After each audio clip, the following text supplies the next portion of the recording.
Tai sveiki visi Plungės viešosios bibliotekos skaitytojai ir mūsų tinklalaidės klausytojai. Šiandien sveikiname su jumis jau 6-ajame Skaitau ir gyvenu epizode.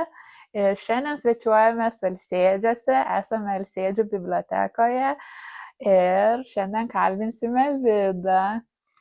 Malonu, Vida. Labą dieną, labas. Tai Vida, aš kai rašiausi pokalbį su jumis, truputį domėjausi apie jūs ir labai daug apibūdinimų jums radau, kad ir režisierė, ir lektorė, ir teatro, ir muzikos mokytoja, ekspertė, ir psichodramos specialistė, ir dramos terapijos dėstytoja. Tai gal jūs prisistatykit. Aš dabar keliu žemės ūkį. Keliu žemės ūkį savo kieme, daržuose. Ir esu pensininkė dar. Dar esu baba. Ir esu 3 vaikų mama ir 1 anūkės baba. Tai va. O apie savo veiklas gal galit kažką papasakoti dar kitas? Visiems sakau, visokiuose pokalbiuose sakau, kad mano nelaimė yra, kad man viskas įdomu. Man žiauriai viskas įdomu. Ir kai čia pašnekėjot apie tą intervą, aš galvoju, kodėlgi ne, visai įdomu. Nes man iš tikrųjų, man viskas įdomu. Aš supratau, kad man sėdėti namie ir tik žemės ūkį kelt man žiauriai neįdomu. Iš vis monotoniška veikla, aš negaliu pakęsti monotoniškos veiklos. Žodžiu, bandelio aš nekepčiau. Prie konvejerio, niekaip. Tiesiog niekaip turbūt. Tai va, tai kas daugiau. Tai va, kai viskas smalsu, tai ir prisigalvoji. Prisigalvoju visokių nesąmonių, visokių projektėlių, visokių dalyvavimų, jau čia apie tą teatrą, net turbūt. Aš turiu teatrą. Savo salionų teatrą. Ir jau dabar 3 grupės yra. Ir jau dabar nuo rudens bulves nusikasę, jau eisim dirbti. Kažkaip vasarą išsileidom visi, nes, sudėtinga vasara iš tikrųjų. Nuo rudenį tai vėl susitiksim ir nežinau, man, sakau, sėdėti namie ir rūpintis savimi, man neįdomu. Va tiek. Gerai, tada pereikim, kad papasakotumėt apie savo santykį su knygomis. Tai mano pirmas klausimas, tai kaip tas teatras ir literatūra susitinka jūsų gyvenime? Teatras ir literatūra susitiko, kai tiesiog vos ne dėl manęs buvo sukurtos studijos. Aš labai ilgą laiką galvojau, ką man studijuoti. Čia mokyklos paskutiniais metais. Ką man studijuoti? Man žiauriai patinka literatūra ir man patinka teatras.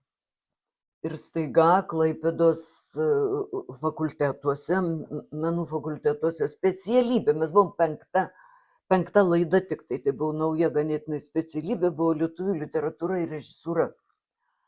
Ir mes priklausėm 2 katedrom. Lituanistiniai katedrai ir šitai teatro katedrai. 5 metai studijų ir arėm visą kaip literatūros kursą ir visą teatro kursą. Labai man patiko šitos studijos ir man tas teatras ir literatūra man yra visiškai šalia ir aš visą laiką renkuos gerą literatūrą. Negaliu pakęsti buitinių komedijų, Viešpatie Petrė myliu Jurgis, Aldona ir anie ten eina, aš negaliu, man pradeda drebėti viskas, man bloga pradeda būti. Nežinau, mano galva literatūra, vis tik tas, kad ir tas teatras provincijoje, jis turi kelt žmogų. Galbūt per tuos spektakliukus susipažinti aukščiau su ta pačia literatūra. Šiek tiek aukščiau negu TV pagalba. Nemačiau ne vienos laidos, bet girdėjau. Tai va, o skaitau, aš nuo pat, kai išmokau skaityti ir skaitau. Pas mane namie kiek knygų. Vis tik dar ateinu į biblioteką. Tai nuo savo biblioteką namie turi. Tai jau taip išeinau, dar nesukrautų daug. O tai ką jums reiškia skaitimas? Ar tai kažkoks pabėgimas nuo kasdienybės, ar tai gal būdas pabūti su savimi, su savo mintimis? Turbūt būdas pabūti su savimi, nes bėgti aš neturiu nuo ko. Man viskas gerai, O skaitimas, aš skaitau, nu turbūt čia ne viena, aš kur po kelias knygas iškart. Nežinau, pas mane prie lovos stovi po 2-3 knygas visada, ar ten kažkokiam skaitimo kampelį. Aš dabar skaitau Stebuklingasis Nilso kelionės, nes buvau tik filmukus mačius. Tai sprendžiau perskaityti. Ir skaitau, nepatikėsit, Franco Pingvinų sala, turbūt net nesat girdėję apie tokią. Asmeniškai aš ne. Taip, nes čia yra tokia. Ir va čia tas Pingvinų sala yra toks dalykas, kad kai mes, atsakiau, studijavom literatūrą, gaudom sąrašus iš lietuvių literatūros, iš užsienio literatūros, iš rusų literatūros tada. Ir reikėdavo jas visas perskaityti. Perskaityti neįmanoma, jų tikrai būdavo per daug. Tai aš dabar skaitau tas knygas, kurių nebuvau perskaičius studijų metais. Nes atsimenu Pingvinų salą, o aš atsimenu, kaip dėstytojas amžinatilsį jau dabar Mališauskas, docentas, pristatinėja šitą Pingvinų salą. Ir mane jau tada kapino ta Pingvinų sala, betgi nebuvo laiko, tai va dabar skaitau. O gailitės, kad tada neperskaitėt, ar kaip tik dabar kaifuojat? Ne, tai žinokit, va yra tie dalykai, kuriuos iš tikrųjų... Ir atsimenu mūsų irgi docentė, irgi amžinatilsį jau Jakulienė, apie Donelaičio metus. Jis sako, 40 metų yra pats tas pradėti skaityti Donelaitį. Nes tu tada jau mėgaujasi tuo žodžiu, tuo grožiu, tuo aprašymu. Vaikui turbūt tikrai yra ta kančia, mes darėm kažkada Donelaičio skaitimus, na, kur sėdi ir skaitom visi iš eilės. Tai kažkaip buvo visai įdomu. Tai va skaitau visada ir dabar va vėlgi nebegaliu pakęstų greito rašymo romanų. Man gaila laiko. Jeigu aš noriu kažkokio siužeto, aš galiu filmą pažiūrėti. Bet knyga man turi būti, literatūrinis tekstas. Man turi būti graži. Man turi būti žiauriai geras sakinys, man turi būti įdomus tie aprašymai ir aš grįžtu prie tų klasikos senosios, čia žiemą skaičiau Vėjo nublokšti. 100 metų atgal. Bet, labai gražiai. Ir čia toj lentynėlėje buvo viena iš greitų knygų, tai dabar padėjom Kunčino Tula. Va, geriau skamba. O ar pastebit, kad jūsų santykis su skaitimu kažkaip, nežinau, keitėsi laikui bėgant? Aišku, keitėsi. Nes atsimenu, jaunystėje buvo metas, kai mes visi Hesę skaitėm. Nežinau, ar žinot Hesę. Ir, jis nebemadingas dabar. Mano laikais buvo žiauriai madingas ir mes visi skaitėm. Ten Stepių vilkas. Nežinau, galėjai per naktis diskutuoti. Ir aš kažkada, čia kaip pradėjau leisti tą klasiką, nusipirkau. Skaitau. Ir niekaip nesupratau, kas man ten patiko. Nežinau, man dabar jau visiškai niekaip nebeskamba tas Hesė. Ir aš ją tiesiog palikau. Yra tokių knygų.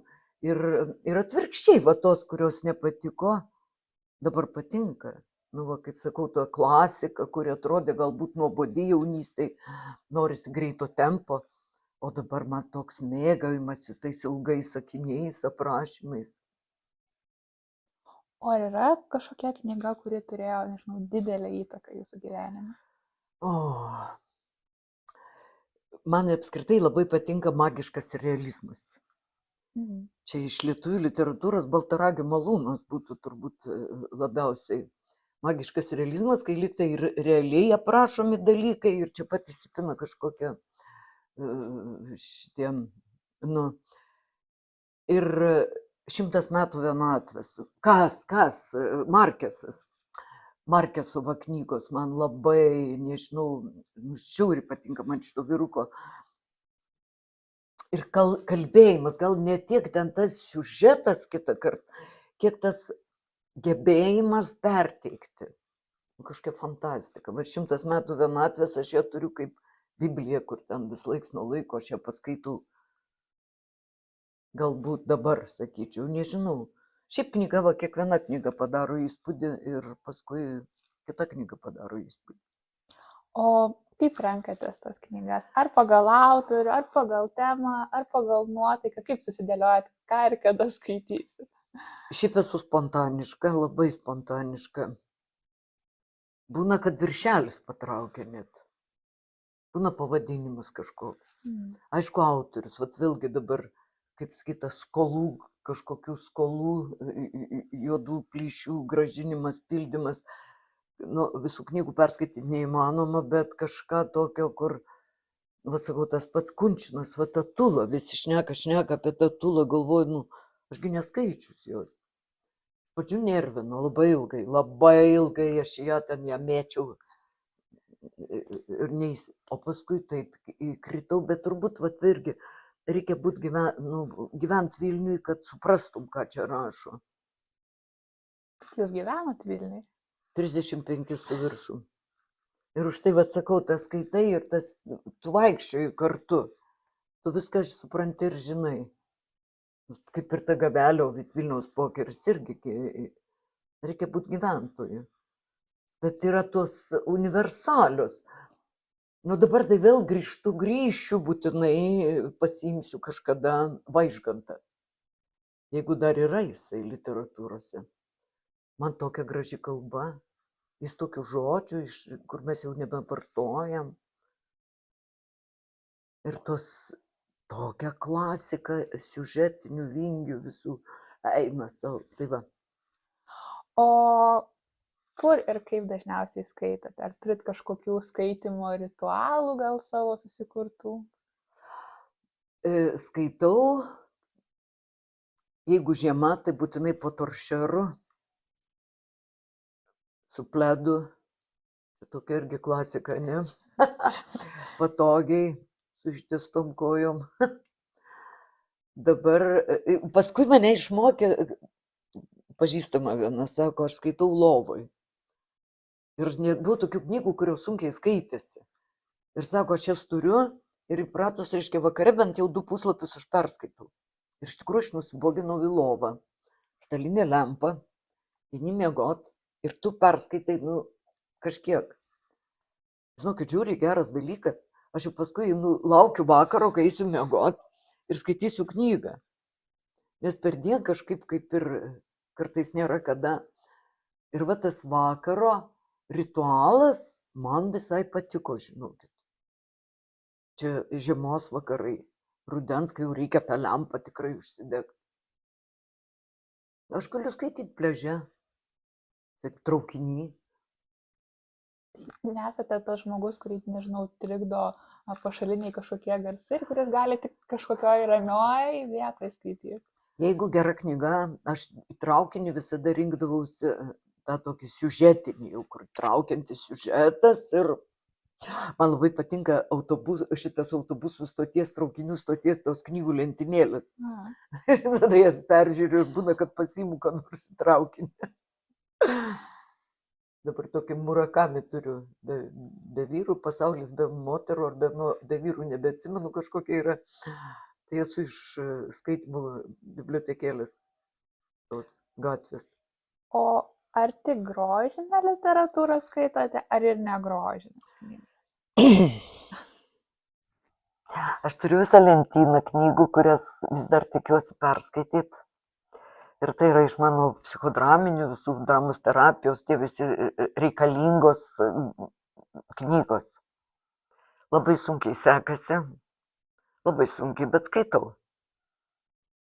Tai va, pasakos, ar čia grožinė literatūra pasakos? Pasakos turbūt, kas yra pasakos? Jūs nėra grožinė literatūra? Literatūra vaikams? Gal bus vaikams. Pasakos yra suaugusiems. Labai mėgstu pasakas. Tai va. O sakėt, kad skaitosi sunkiai ta negrožinė, tai dėl mokslinė literatūra skaitosi sunkiai.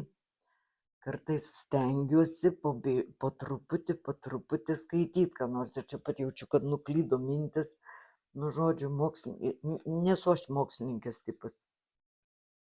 O kokią, jūsų manymu, kokią reikšmę žmogaus asmeniniam tobulėjimui turi skaityti? Milžiniška. Vien jau kalbos, žodyno praplėtimui tam gražiai, turtingiau kalbėti. Ir aš kartais, sako, tu labai gražiai pasakoji, įdomiai pasakoji. Aš galvoju, nu čia irgi turbūt yra knygų įtaka. Kad tu pats pradedi gebėti pasakot istorijas. Šiaip kažką pašnekėt labiau negu, jo, didelis. Ir tas vėlgi išlipimas iš to savo susireikšminimo, iš savo to kompoto, šiek tiek plačiau, bet kaip žmonės gyvena, ne? Man, kaip pasakėjai apie ar grožinę literatūrą, aš dabar pagalvojau, kad visokios autobiografinės knygos man neįdomios. Aš nežinau, kodėl. O dabar galvoju, kodėl man neįdomios, nežinau. Jaunystėje skaitydavau apie menininkus. O dabar aš visai jų nenoriu. Ten prisiminimų knygos visokios. Tiksliai nežinau kodėl. Tiesiog nebetraukia. Nežinau, man kažkaip dar vienas gal kai dirbi su tom psicho visokiais žmonėm, gal man tų gyvenimiškų istorijų jau.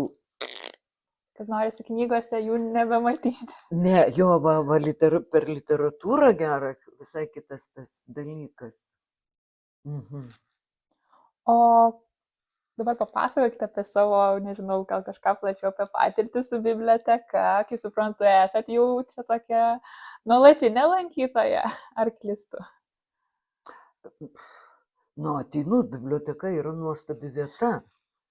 Iš tikrųjų, biblioteka yra gera vieta susitikti ir ateiti ir būti.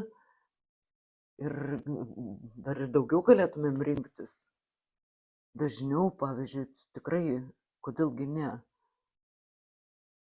Man patinka bibliotekos, man patinka tas šmirinėjimas po lentynas ir, pavyzdžiui, dabar žiūriai nervina, kai Mažvydo biblioteka Vilniuje yra tas išdavimas, padavimas ir tu nebėr tų lentynų. Ir ten yra, aišku, tos lentynos, kur gali, tai aš bent po jas vaikštau. Nes biblioteka turi būti tas vaikščiojimas po lentynas. Ir užkliūna kartais gali atrasti kažką. Tai kaip ir knygynuose, visur man tas vaikščiojimas tarp lentynų. Gal čia kaip savotiška terapija? Nežinau, kas tai yra, bet man patinka. Manęs neerzina, kad aš esu tūkstančio knygų neperskaičius. Bet man patinka liestas knygas, nežinau, už tai negaliu tų įrašytų, kaip jos vadinasi, garsinių tų knygų klausyti. Man reikia čiupinėti knygą, man reikia puslapius liest, man reikia turėti skirtukų, užsidėti jo. Tai yra tas čiupinėjimas ir dabar jau, čia tarp kitko popierius neblogas dar, nes dabar biškit tas popierius toks išpūstas, jis nebe toks mielas. Ir vaikam, jaunos mamos, kai jūs perkat vaikam knygas, nereikia ten tais gausiais piešinukais, kurie neišvengiamai formuoja vaiko pasaulėžiūrą. Nelieka vietos fantazijai. Turbūt juokingai atrodytų vaikiškos knygelės be piešinių, žinoma irgi. Bet iš kitos pusės tie piešiniai yra pertekliniai kartais. Jau nuo temos. Viskas gerai. Dar norėjau paklausti, kadangi daug bendraujat su žmonėmis, tai kaip jūs matot, kokią vietą tiek knyga, tiek skaitimas užima šiandienos visuomeniai? Ar manot, kad yra kažkokių pokyčių, nežinau, lyginant su praeitimi? Aišku, yra pokyčių ir neišvengiamai ir tu niekur nedėsies, nes, yragi internetas, yra televizija, tai mano vaikystėje, jaunystėje televizorius buvo su viena programa ir su 3 filmais. Ir nebuvo ką žiūrėti. Tu natūraliai eidavai į biblioteką, skaitydavai knygas. O dabar jau turi būti arba persisotinės šito suvokt, kad tau jau per daug to vizualo ir einu skaityti. Arba taip auklėt, Mano vienos dukros yra šeimoje skaito knygas, iš tikrųjų vaikai skaito knygas. Ir eina į bibliotekas ir skaito knygas, ir tėvai skaito, ir vaikai skaito, ir yra va ta knyga, bet čia jau, jeigu nori, kad vaikas skaitytų, pats turi skaityti. Turi būti namie ir ta biblioteka kažkokia vis tiek. Negali sakyti skaityk, jeigu pats niekad neskaitai. Aišku, yra pokytis. Bet aš galvoju, gal aš žinau, vis tiek, čia taip kaip, kai atsirado televizorius, sakė, nieks nebevaikščios į kiną. Aš, pavyzdžiui, labai pasiilgstu alsėdžios kino žiūrėjimo, eiti į kiną. Neprapuolė tas kinas, taip ir su tom knygom, neprapuls knygas. Tik tai gal bėda dabar yra, kad iš tikrųjų tas knygų verslas baisus pasidaręs, kad leidžia visokį niekalą ir už brangiai. Ir tada žmogus prapuola tarp to beprotiško pasirinkimo ir tada sako, nieko gero. Nes iš tikrųjų labai daug yra nieko gero. Ir tiem vaikam tas pats, ir suaugusiems knygos. Jaunimui iš vis, paaugliams. Paaugliams ieško literatūros, tėvai, girdėjau, ir pas mus bibliotekoje atėjus mama, ką pasiūlyt vaikui. Nežinau, parašyti gerą knygą paaugliui ypatingai. Aš pati nepasakyčiau dabar, kas, man tai 2 knygos yra Musių valdovas. Musių valdovas man tai yra tobula, čia reikėtų privaloma tvarka perskaityti visiems paaugliam. Ir tos Duobės dar yra neblogos ankstyvoje paauglystėje.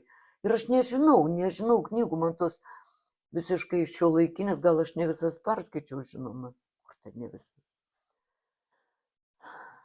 Norėjau tada klausti, o kaip jūsų nuomonė galėtume paskatinti žmonės daugiau skaityti? Vat vaikus, sakėt, turėtų, tėvai rodyti pavyzdį, kad skaito ir taip įtraukti vaikus į skaitymą, bet o kaip tuos suaugusiuosius paskatinti, kurie, dažnai randa, sakykime, pasiteisinimų, kad neturi laiko, nežinau. Čia reikia rasti gerą literatūrą.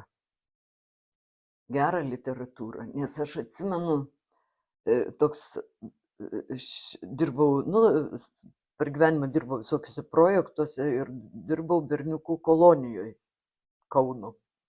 Tai jie, aišku, tų knygų neskaitė. Ir aš juos užkabinau su tom pačiom duobėm ir su to pačiu Musių valdovu. Jūs neįsivaizduojate ten ir mokytis, ką jūs čia padarė, sakė, vaikai per naktis knygą skaito. Tie banditiški vaikai. Bet ras tą literatūrą, kuri tave taip užkabins. Bet kaip mano sūnus sakė, jeigu rasi dar tokią pat gerą, aš perskaitysiu. Ir aš tada nebežinau ką. Nėra daug geros literatūros. Bet vėlgi mums visiems skirtingų dalykų reikia. Nežinau, turi rasti savo knygą. Turbūt. O ar pati norėtumėt parašyti knygą? Galbūt esat parašysi, gal aš kažko nežinau. Ne. Aš nieko nesu parašiusi, bet aš negalvoju, kad knyga man tiesiog žiauriai įdomi yra mano pačios giminės istorija. Tiek iš mamos pusės, tiek iš tėvo pusės. Ten yra, nežinau, filmo ir knygos siužetų reikalaujanti istorija. Ir man tas tai... Bet aš nerandu dar to savo stilių. Iš tikrųjų, man patiktų rašyti. Aš gal galvoju apie tai, bet aš nerandu to savo formos, stiliaus, kaip tai perteikti, kad tai nebūtų saldu, banalu, kažkoks, dar vienas istorijos parašymas. Gerą stilių rasti. Vai. Tai va. Tai gal apie Alsėdžius norėtumėt kokią knygą parašyti? Alsėdžių istorijos taip, kiek eini kaip net roba, taip istorija iš tikrųjų. Tiek daug nežinom. Labai įdomu, bet vėlgi sakau, su tuo stilium, kaip kad tai nebūtų tiesiog laikraštinis kažkoks straipsnis apie, kaip rasta, nu, vėlgi tą, ir štai man ir skau, grįžtu vėl prie to magiško realizmo. Taip gražu būtų su tuo magišku realizmu, nes viskas persipina istorija, pasakojimai ir jau tu nebesupranti, ar čia tai buvo tikrai, ar čia tik pasakojimas, legenda. Nu, mes su broliu važiavom į seną tą kalvę velnių žiūrėti. Nu, iš tikrųjų, nes visi kalbėjo, kad ten gyvena velnias. Ir mes važiavom, atsimenu, bet man gražu šitos istorijos. Aš galvoju, dabartinis vaikas važiuotų su dviračiu kelis kilometrus žiūrėti velnį. Nes čia reikia vakare važiuoti. Mes matėm. Tai va, nemanot, kad tokios istorijos turėtų nugulti knygos puslapius? Ne, knygų yra per daug. O gal, nežinau, daug knygų įvardijot pokalbio eigoje, nu, kurias laikote jau tomis geromis. Gal dar kažką parekomenduotumėt, ko dar nepaminėjot? Gal kažkas iš neseniai perskaitytų ar dabar skaitomų? Kas labai. Bet čia su tom rekomendacijom yra sudėtinga ir kaip mūsų Rima organizavo mūsų čia tokį pasisėdėjimą su knygų skaitimais, Rima mūsų bibliotekininkė šaunioji, su pasiskaitimais. Ir mes visos buvom atsinešusios ir ten šnekėjom apie savo tas skaitytas, perskaitytas knygas. Ir žinot, kas labai įdomu, kad iš tikrųjų, kaip viena moteris tiesiai ir pasakė, aš neskaityčiau nė vienos jūsų rekomenduotos knygos. Bet aš pagalvoju tą patį. Vis tik, nu, tu turi atrasti savo knygą. Ir čia buvo labai juokinga, sakiau, pas mane namie ten jo asmeninė biblioteka ir mano artistės kažkada atėjusios ir kažkaip sako, nu, Vida, skirk mums kiekvienai po knygą.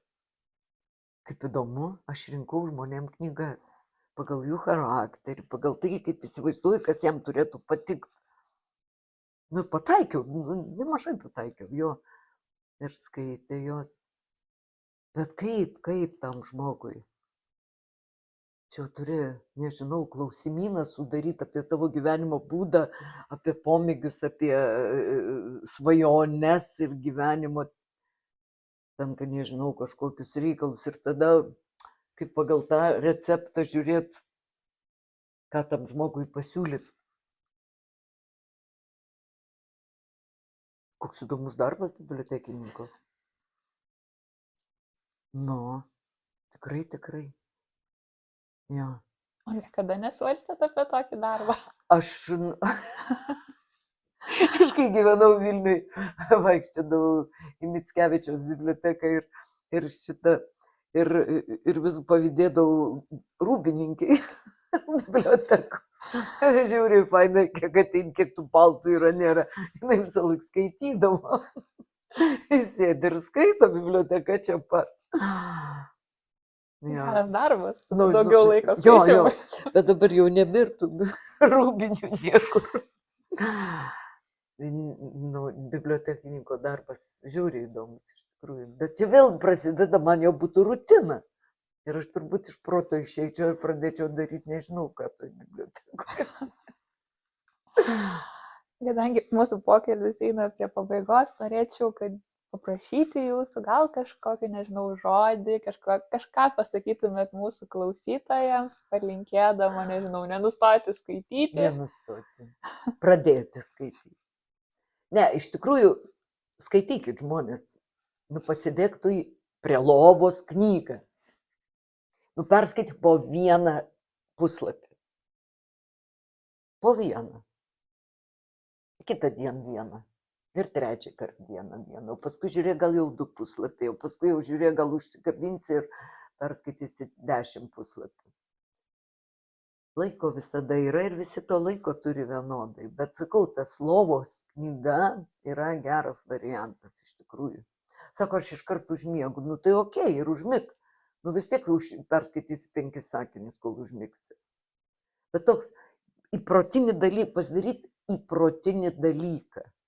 Dieną jau atrodo prisėsi arba tu užmirši savo reikalus Ir įsikabinsi, skaitysi ir arba sako, tikrai per dieną neturiu laiko. Vakaras. Vakaras puiku vietoj to, kad vartaisi lovoj. Skaityk. Ir man patiko dar vienas pasiūlymas, kur sako, tiem, kurie prabunda per anksti, sako, kodėl tik vakarą skaityti knygą, tai prabudęs per anksti irgi gali skaityti knygą. Ar savo mėgaujasi lovos šilumą ir skaitai knygą. Žodžiu, knyga padeda išlipti iš savo kompoto.